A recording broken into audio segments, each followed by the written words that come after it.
my daily creative practice, I decided in the week 3 discussion board that I would focus on what feels good to create and then do that every day.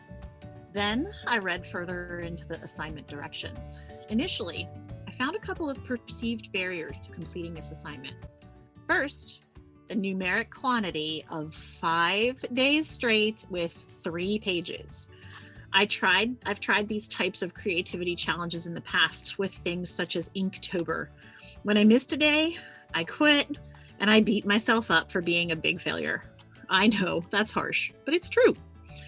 This summer, I did Julia Cameron's The Artist Way and completed 11 of the 12 weeks. I stopped when school started. I just couldn't get past the fact that I would have to wake up at 4:30 a.m. to find the 30 minutes required to write the 3 morning pages. 4:30 a.m. I just couldn't bring myself to do it.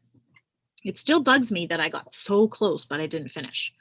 In several of the weekly check-ins in Julia Cameron's The Artist Way, she asks if we experienced any synchronicity that week.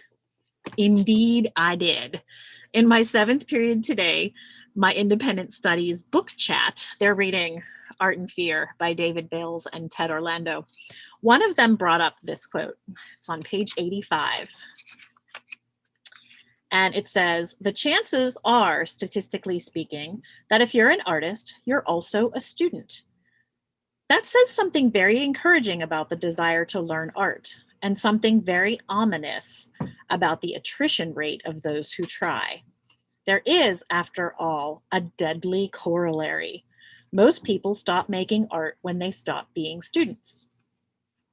Now, the fact that the 5-day creative practice assignment is for a class and will receive a grade, this adds an extra layer of accountability that I didn't have with the other challenges that I've tried. Next barrier was the instruction to illustrate the pages.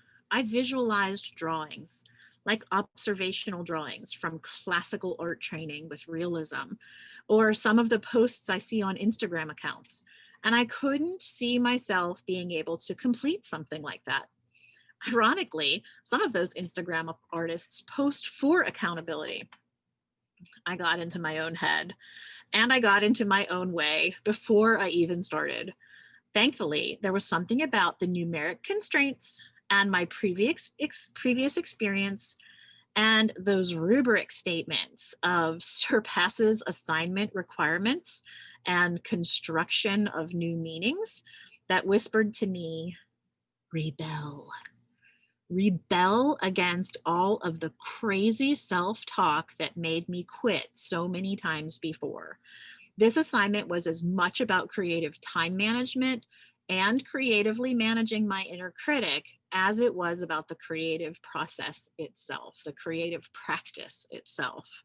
So let's take a look at what I did.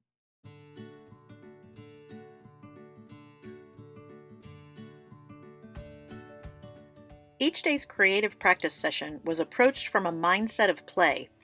Like a child comes to their toys, I pulled out materials that I intuitively felt drawn to in that moment.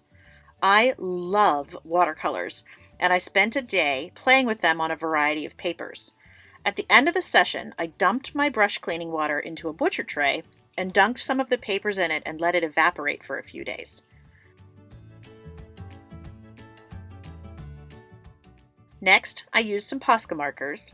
I love Posca markers, and drew on top of the watercolors.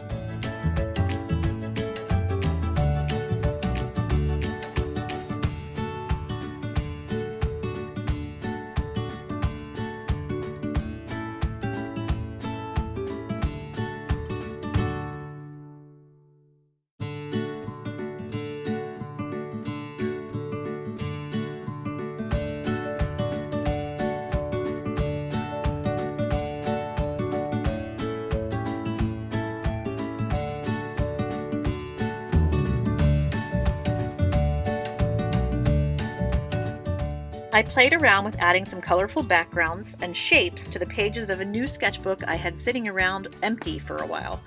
I just love watching how watercolors melt into each other and swirl together.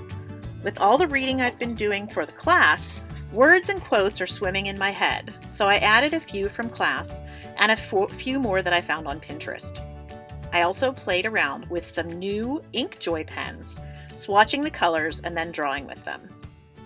Since I also think that creative practice doesn't only include what can be done two-dimensionally on paper, I'm also including a photo of the huge tie-dye sheet that I created this week as a new background for my remote Zoom class meetings. This was such a fun week of creating. I want to keep this creative practice going.